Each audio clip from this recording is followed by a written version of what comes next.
and put that to work so that our iman is constantly at work, our yaqeen, our conviction, our faith is constantly at work, and we're constantly in a state of contribution. Because the opposite of a person being held by their garment from behind is a person that is walking forth proudly with their deen and not contributing despite their Islam, but contributing because of their Islam. I tell people that our goal and our dream is to foster a bunch of Muhammad Alis. In fact, if we could just get 2 or 3 of them, we'll be good. Because that man, rahimahullah ta'ala, was not just confident, was not just cocky in a way that endeared him to the world, but he loved his religion, and he did not miss a single opportunity to tell people that the reason he was who he was because of his religion.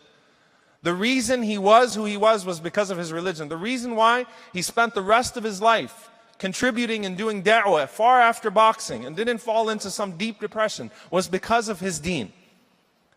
And he died as quite possibly the greatest Muslim American that has ever lived. May Allah have mercy on him.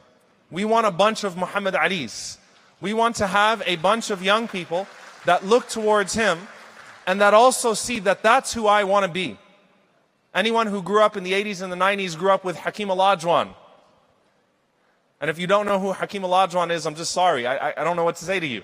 But look him up, the Dream Shake.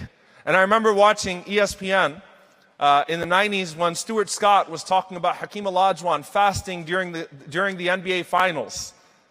And just putting on this incredible show while he was fasting, playing better than he played even when he wasn't fasting. And I remember the ending of that documentary or that report. It's as if the Prophet Muhammad, peace be upon him, is under his wings as he's playing out there on the court. That made me proud to be a Muslim growing up in that era. I could look to a role model and I could see someone that represented their Islam proudly and that felt like their Islam actually propelled them as opposed to hindered them. So we want to discover talent in our communities, the gems that I was speaking about last night that often go unnoticed and we wait till they rise to jump on the bandwagon. We want to discover them because they are in our midst. So today, inshallah ta'ala, we have one presenter, and we were supposed to have 2 presenters, but unfortunately, Sister Sara Minkara, who by the way is probably the most inspirational person that I've ever met in my life. Sister Sara Minkara is a sister who cannot see with her eyes, but her heart has such insight. And she's someone who, mashallah, has inspired the world with her work, not just for Muslims with disabilities, but for non-Muslims as well. She fell ill late last night, and we ask Allah subhanahu wa ta'ala to cure her. She has been through a very difficult few years, and in fact, she's overcome many obstacles. So may Allah subhanahu wa ta'ala give her shifa.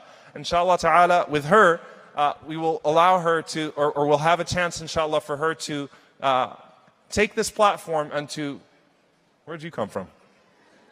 He's not the presenter, by the way. I was going to introduce our presenter. Before I introduce our presenter, does anyone know Dr. Altaf Hussein? Good. MashaAllah. They're still wooing even on a Sunday morning. Dr. Altaf is, of course, someone who subhanAllah has inspired me and inspired so many people, mentored us as we tried to do what we could in the Muslim community. And he's also the Vice President of Yaqeen Institute for Islamic Research, alhamdulillah. I'll let Dr. Altaf say a few words, inshallah, then I will introduce our presenter for today. Jazakumullah khair. Jazakallah khair. Assalamu alaikum. So about a year